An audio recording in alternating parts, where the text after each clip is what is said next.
Olá, eu sou o Alex e neste módulo eu quero apresentar para vocês a concepção de Lutero da pessoa humana, ou seja, a antropologia do reformador alemão Martinho Lutero.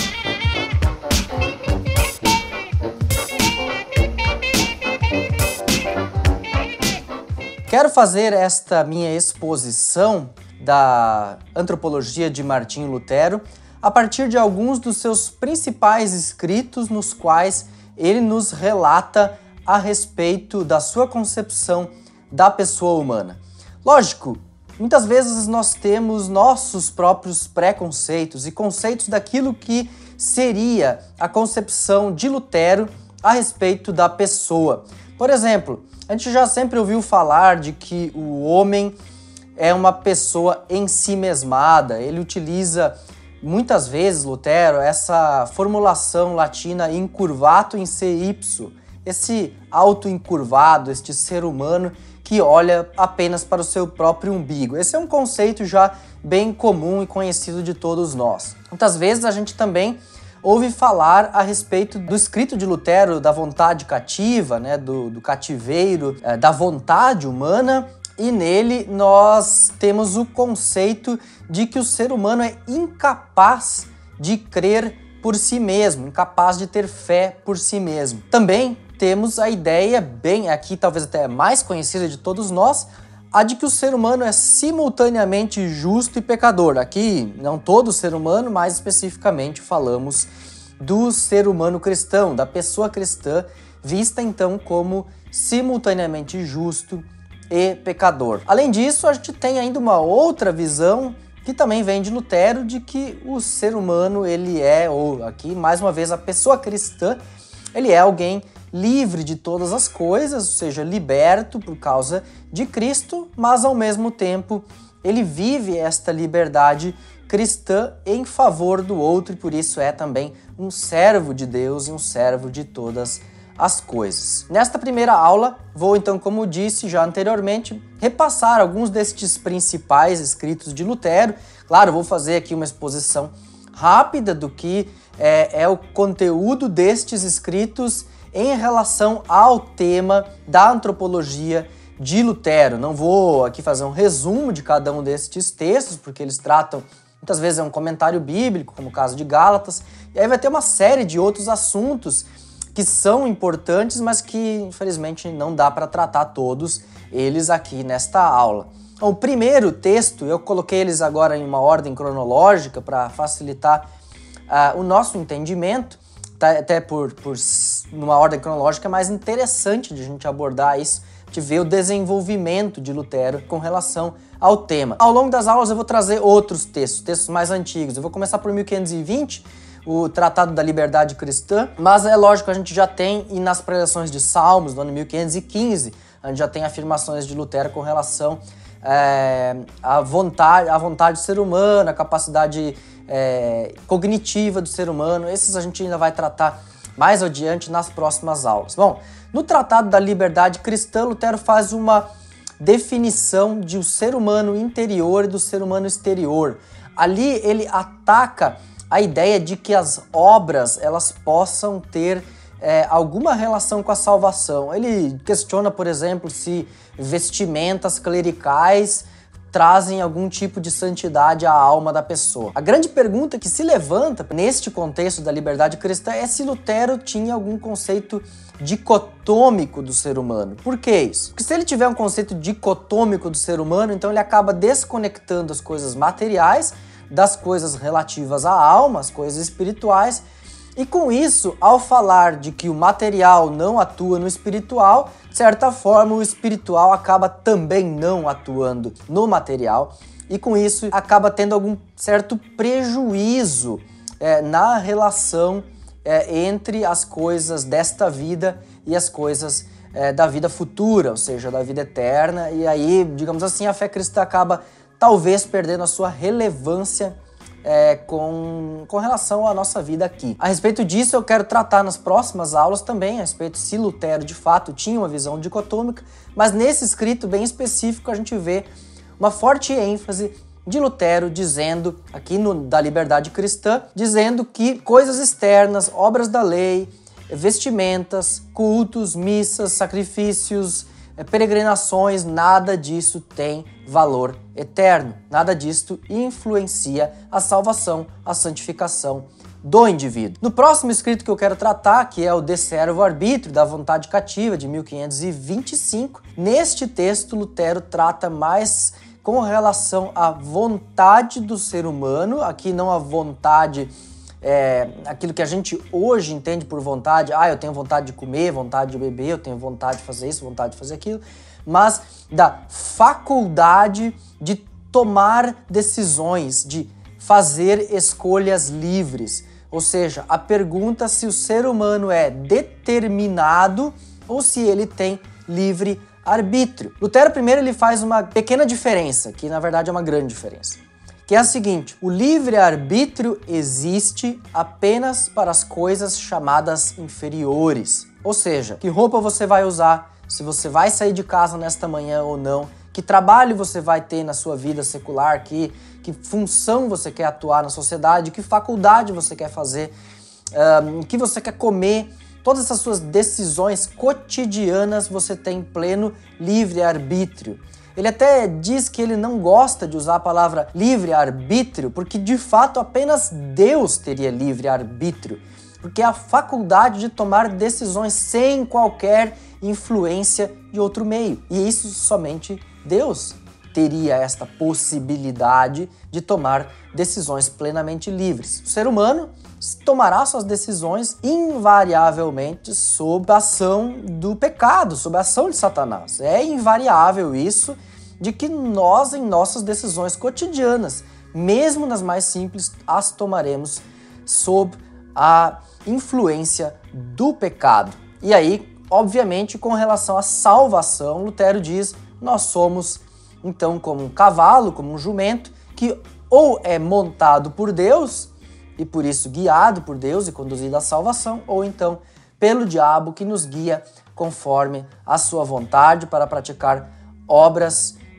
que vão, digamos assim, glorificar o mal e não a Deus. Próximo escrito que quero retratar é um comentário de Eclesiastes. Na verdade, são mais anotações com relação ao livro de Eclesiastes de Salomão, do ano de 1526. Nesse escrito, Lutero critica uma posição filosófica bem corrente na Idade Média, que é a posição da teoria das essências. As ações das pessoas e mesmo a lei natural não residem na essência das pessoas, dizia Lutero, e nem na própria pessoa, nem nas coisas. Mas, na verdade, para Lutero isso está ligado à aliança de Deus com os seres humanos. Uma pessoa, ela só tem responsabilidade pelos atos que ela pratica e não pelas consequências dos seus atos. Vou usar um exemplo aqui. Essa teoria das essências, Lutero quer criticar ela justamente para dizer que não há algo inato no ser humano que o habilite a receber a graça. Por isso ele critica essa teoria das essências. Porque senão seria muito fácil, né? O ser humano tem um módulo que permite que ele creia. Então Deus só precisa dar um pouquinho de ajuda para ele e aí o ser humano crê por si mesmo, porque ele já está por natureza apto a crer. Então Lutero critica isso e usa o exemplo das ações dos seres humanos. Então, digamos assim, eu cometo um ato pecaminoso aqui. Vamos dizer, eu roubo, roubo esse livro da biblioteca. Eu tenho plena responsabilidade por ter roubado o livro da biblioteca. Eu preciso cumprir a pena determinada pela lei pelo roubo que eu fiz. Mas eu não tenho como me responsabilizar por efeitos secundários que vão acontecer pelo fato de eu ter roubado este livro. Esses efeitos eu não tenho mais controle deles. Eles fogem do meu controle. Do ponto de vista filosófico, Lutero diz que eu não tenho como alterar aquilo que passa além do ato cometido, né? Eu posso até comprar outro livro, né? Posso repor o livro, pagar minha multa, etc e tal. Mas o fato de alguém não poder mais ler este livro porque eu roubei, isso eu não posso mais mudar. Está além da minha capacidade de mudar. O próximo comentário bíblico bastante importante de 1531 é o comentário aos Gálatas. No comentário aos Gálatas, Lutero critica aqui, ou Lutero trabalha a diferença entre as palavras latinas caro e espíritus. Caro, que é carne, e espíritus, logicamente espírito, e ele quer dizer aqui que em grande medida, quando Paulo trata de carne e espírito, ele não está tratando do corpo material e o Espírito Santo, mas ele está tratando do corpo material em relação à sua parte imaterial, a sua alma, aqui retratada como espírito. Aí vem a pergunta, de novo, será que talvez Lutero era então tricotômico? Será que talvez Lutero, em vez de dicotômico, como nós vemos na Liberdade Cristã, ele teria uma visão tricotômica? Esse assunto a gente vai também tratar em uma aula específica mais adiante, mas aqui Lutero faz uma distinção bastante importante, que é a de que o corpo, a carne, na verdade, não o corpo seria outro assunto, mas a carne, ela produz obras, enquanto que o espírito produz frutos. E é isso que Lutero usa aqui para distinguir qual o papel, qual a relação disso no linguajar de Paulo, ao dizer então que as obras da carne e os frutos do Espírito estão em contraposição e de que a pessoa cristã não produz mais obras da carne, mas produz frutos do Espírito, que é a relação desta pessoa com o Espírito Santo, no caso, a partir da fé em Jesus Cristo. E aqui, de novo, a pergunta, será que há uma dicotomia? Mas aqui Lutero, ele deixa bem claro que não é uma obra apenas do espírito humano, mas é uma obra de todo o homem. É uma obra do homem completo, do totus homo, como Lutero trata aqui. E também vai tratar mais adiante num outro texto, que é na Disputatio de Homine, no debate a respeito do ser humano. Um outro texto bastante importante para Lutero, que é do ano de 1532, é a Enaratio no Salmo 51, que é uma espécie de comentário também do Salmo 51, onde ele exemplifica a partir do pecado de Davi como é que o pecado do ser humano, digamos assim, funciona. Ele usa ali o exemplo do pecado sexual, né, que é o que levou o Davi ao pecado, né, que ele desejou ter então a Batseba, e por causa do seu desejo ele acabou enviando o marido da Batseba para o combate, ele acabou morrendo. Com isso ele pôde assumi-la como esposa, mas ela já estava grávida, antes ele já havia tentado forjar de que essa gravidez talvez fosse do marido, não funcionou, e daí então mandou ele para a guerra e todas essas coisas. Lutero vai trabalhando cada um destes pecados, um atrás do outro, sucessivos de Davi, e demonstrando que Davi quebra os 10 mandamentos ao pecar com Batseba. Obviamente desobedece a Deus, como um servo de Deus que ele estava ali, ele deseja a mulher do próximo, ele comete adultério, ele mente, ele comete assassinato, ele engana o seu próprio povo, desonra pai e mãe porque toma a mulher do outro. Enfim, Lutero, de alguma forma, talvez até forçando um pouquinho a interpretação, ele enxerga ali de que os 10 mandamentos de uma forma completa foram quebrados por Davi. E com isso ele quer dizer que estes atos de Davi, ou seja, os pecados do ser humano, só mostram que no fundo nós somos pecadores em nossa essência,